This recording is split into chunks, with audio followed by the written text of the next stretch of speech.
Amanda. Amanda. Israel two. Africa. One God. One God. One aim. One destiny. Who is first?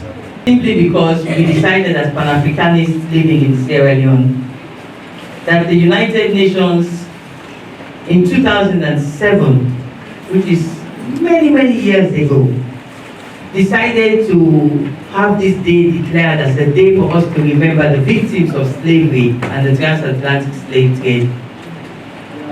Unfortunately, many Sierra Leoneans are not even aware that such a day exists. And not just in Sierra Leone, but many countries in Africa, which were where the slaves were taken from. So we decided today we would commemorate this one as an initial token, small event, and then next year we'll make it a big, grand event. I want to use this opportunity as one of the organizers to extend our distinguished thank you to the Honorable Minister of International Affairs. The reason why he is here is because he himself is a Pan-Africanist.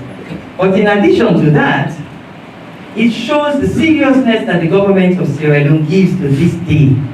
So we now have to work on it and ensure that we propel the importance of this day amongst our fellow Sierra Leoneans. Today we are free from the threats and horrors of slavery and the foreign dominance of colonialism. We live in the land of the free, a country we highly exalt in our national anthem. On this day that the world, through the United Nations, remembers the dark days of slavery, I cannot help remembering a cold morning that I arrived in a country in Western Europe. Going through immigration, I met a young European lady who looked at my passport and then looked at me for a second time, and then verbalized my names as they were stated on my passport, saying, Samuel Rodneyville Castle, you must be famous for these names. On many occasions, after that, whenever I went through immigration and whenever I got checked by immigration officers, the statement of that pretty young woman would come to mind.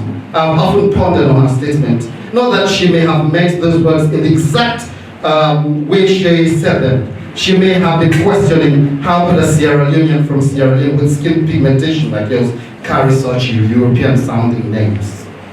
Well, I do not only ponder on my names, I also ponder the actual name my ancestor that was captured and sold into slavery may have had. I ponder whether I look like him or her. I ponder what I may have been called had it not been for slavery and the trade in slaves. I wonder which ethnicity I may have belonged to. On this solemn occasion of Remembrance Day, we gather to honor and pay tribute to the millions of souls who suffered unimaginable hardships during the transatlantic slave trade. Their resilience, courage, and unwavering spirit continue to inspire generations. Therefore, it gives me a great pleasure to be invited here today to give the keynote address on this International Day of Remembrance of Victims of Slavery and the Atlantic Slave Trade. A profoundly important moment for us as a country and people, and particularly for this great city of ours, Freetown. Ladies and gentlemen, Freetown is a capital that is steeped in history. Our city was created out of the great struggle to end the Atlantic slave trade, which lasted for over 400 years. Millions of our young men and women and children were brutally removed from Africa and transported to the Americas and elsewhere. Africa was ravaged. It was a regime of exploitation that has no parallel in history. It is true that slavery had existed in almost every society on earth, and targets of enslavement had been white, brown, and black.